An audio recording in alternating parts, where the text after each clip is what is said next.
ଏଇଟା ଗୋଟେ ପୁରୁଣା ଟ୍ରେ। ଏଇଟା ଟିକେ ବି ଫାଟି ଯାଇଛି, ରଙ୍ଗ ପୁରା ଅସନା ହେଇଯାଇଛି, ଅସନା ଦେଖାହେଉଛି। ଆର ଆମେ ମେକଓଭର୍ କରିବା। ଏଥିପାଇଁ ପ୍ରଥମେ ଏଇ ଟ୍ରେଟାକୁ ମୁଁ ଟିକେ ବାଲି କାଗଜରେ ଘଷି ଦେଉଛି, କାହିଁକିନା ପ୍ଲେନ୍ ଥିଲେ ତା ଉପରେ କଲର୍ ଚଢ଼ିବନି। ବାଲି କାଗଜରେ ଟିକେ ଘଷି ଦେଲି, ତାପରେ ପୋଛିକି ମୁଁ ବର୍ତ୍ତମାନ ଧଳା ରଙ୍ଗରେ ତାକୁ ରଙ୍ଗ କରିଦେଉଛି। ରଙ୍ଗ କରିଦେଲି, ତାପରେ କିଛି ସମୟକୁ ଛାଡ଼ିଦେବା ଶୁଖିବା ପାଇଁ।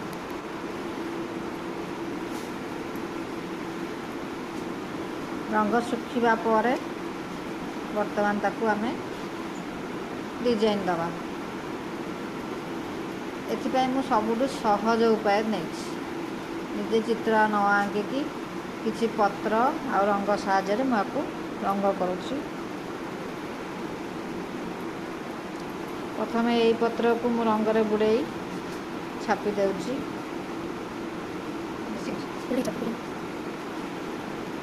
ଦୁଇ ତିନି ଥର ଛାପିବା ପରେ ଏବେ ଆଉ ଗୋଟେ ପତ୍ର ବ୍ୟବହାର କରୁଛି। ଏସବୁ ପତ୍ର ଆମ ବାରିଘରେ ମିଳୁଛି। ଯେଉଁ ପତ୍ରକୁ ଆମେ କିଛି ବ୍ୟବହାର କରୁନି, ସେଇଭଳିଆ ପତ୍ର ମୁଁ ଆଣିଛି।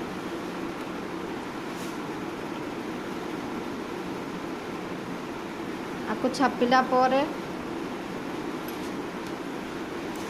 ତୁଳି ସାହାଯ୍ୟରେ ଗୋଲ ଗୋଲ କରି କେତେଟା ରଙ୍ଗ କରୁଛି।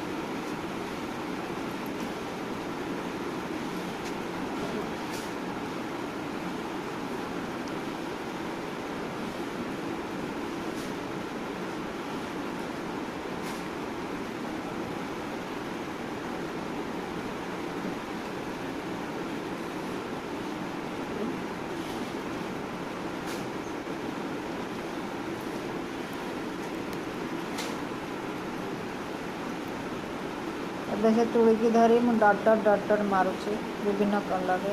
ପ୍ରଥମେ ମାଟିଆ କଲର୍, ତାପରେ ଟିକେ ହଳଦିଆ ରଙ୍ଗ, ଏବେ ନୀଳ ରଙ୍ଗ,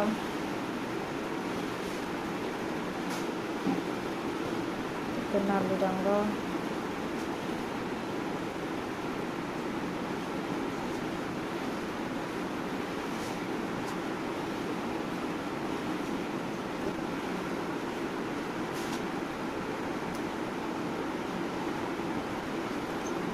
ଆମେ ଚାହିଁଲେ ଇୟରବଡ଼୍ ସାହାଯ୍ୟରେ ବି ରଙ୍ଗ କରିପାରିବା।